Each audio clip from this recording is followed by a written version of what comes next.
En estos momentos me centraré sobre el curso de eclesiología, una iglesia en los tiempos antiguos y una iglesia a los tiempos de hoy. Y entonces, ¿qué es lo que la iglesia, o cómo surgió, cómo vivía la iglesia en tiempos de Jesús?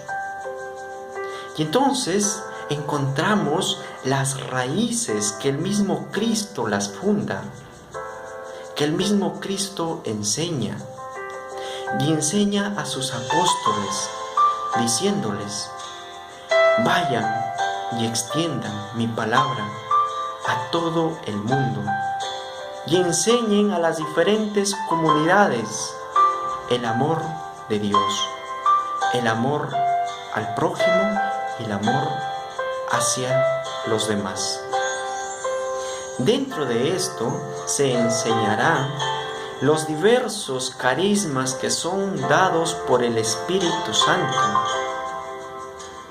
Y entonces, pero estas enseñanzas que los hermanos recibirán del Espíritu Santo tendrán un nombre: la didaché.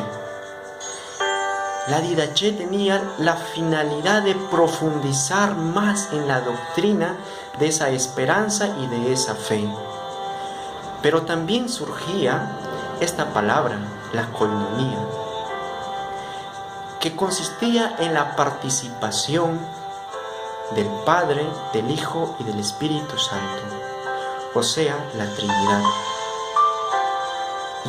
Y esto nos enseña a participar a todos en una unidad, a caminar en unidad, a servir al que no tiene.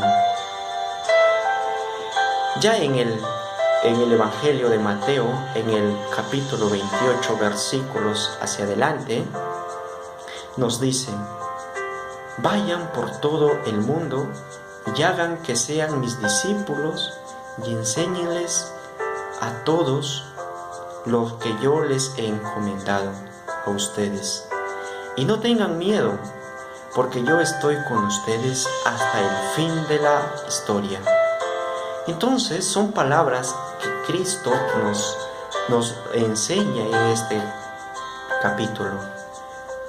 Y les enseña también a los apóstoles que extiendan el reino de Dios a todas las comunidades, a todas partes del mundo que vayan, y no tener miedo, porque Cristo iba con ellos.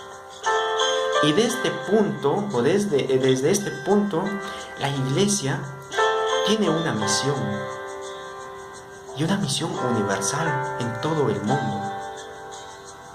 Ya en el Nuevo Testamento se reflexiona más sobre los carismas, como en inicio se decía, los carismas. Y entonces, ¿qué diferencia vamos a encontrar entre un carisma y un ministerio? Primero, el carisma. Solamente el Espíritu Santo puede darnos ese don, puede darnos ese talento de participar y de ayudar a todos. Y en cambio, el ministerio va a ser servicial. Ya en el documento Ad Agentis, numeral 15, nos dice que el ministerio tiene la función en los sacerdotes, en los diáconos y en los laicos. Un servicio para la comunidad, un servicio para la iglesia y un servicio para todos. No vamos a encontrar extinción de nadie, sino que todos podemos servir, todos podemos expandir el amor de Dios, todos podemos llevar esta iglesia fraterna a todas partes. Dentro de esta historia que estamos reflexionando del Nuevo Testamento, también vamos a encontrar a este personaje, Pablo, que funciona con una autoridad, tiene un mando, es un asesino de cristianos. Pero Dios toca su corazón, Dios toca su alma y al cual le hace un cambio en su vida. Y entonces ya no será un asesino de cristianos, sino será un mensajero de paz y de fraternidad, y él mismo llevará ese mensaje de amor a todas las comunidades. Ya no será un perseguidor de cristianos, sino será un perseguidor de anunciar ese amor de Cristo.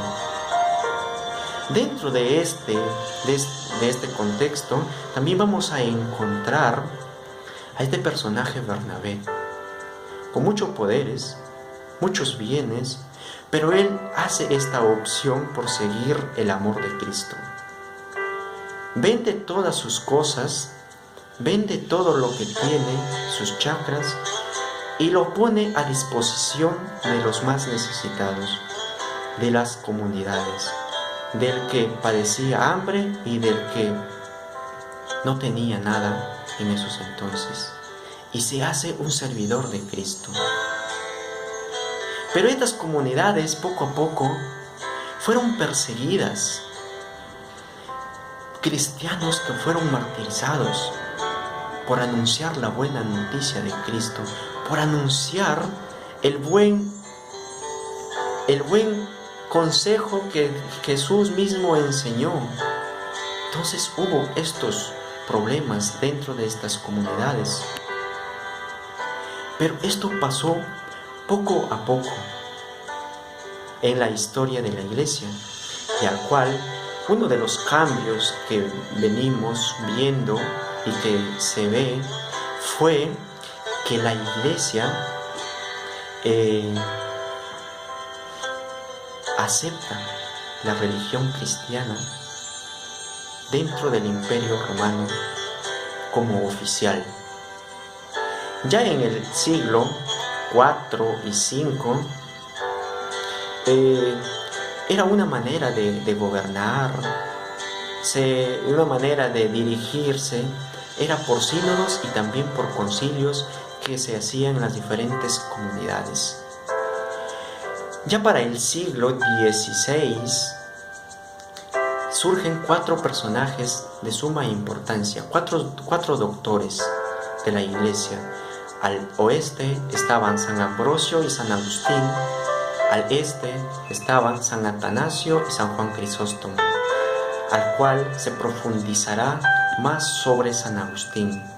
San Agustín escoge una iglesia amplia y una iglesia mixta, una iglesia con los pobres, una iglesia de acogida, siempre ser testimonio para todos, al cual en ese entonces surgía que Roma se consideraba uno de los puntos más importantes como la iglesia madre. Pero poco a poco estos pasos fueron decayendo, estos puentes que se establecía entre el oeste y el este fueron quebrando. ¿Y por qué? Porque surgió una palabra que se dio y que es el filioque, que fue añadido en España, luego pasa a Inglaterra y después a Francia. Ya en el año 1810, Carlos Magno envía una delegación a Roma para insistir al Papa que condene a los griegos, pero el Papa y sus consejeros informaron a los francos que ellos sabían bien lo que estaban haciendo, y escribió el Papa un escudo con el credo, y que duró como 200 años en la historia. Dentro de este campo viene la iglesia atravesando diferentes problemas, y vamos a entrar en otra crisis que se dio en el año 1517 con la Reforma Protestante, con nuestro hermano Martín Lutero, al cual hasta la actualidad no aceptan la autoridad del Papa, y sigue en esos problemas grandes y siguen con esos desafíos hasta la actualidad por la autoridad del Papa.